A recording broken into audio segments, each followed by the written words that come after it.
आज में पढ़िबा 6 ऋतु पढ़िबी तमे मो संगे पढ़िबो हैला। एक रहउछ कोन ग्रीष्म ऋतु दुई रहउछ वर्षा ऋतु तीन कोन शरद ऋतु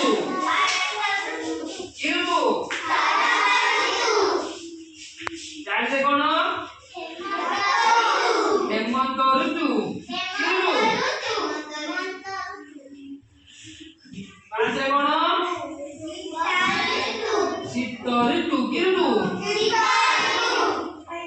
छह कोन लास्ट रे बसंत ऋतु कोन बसंत ऋतु।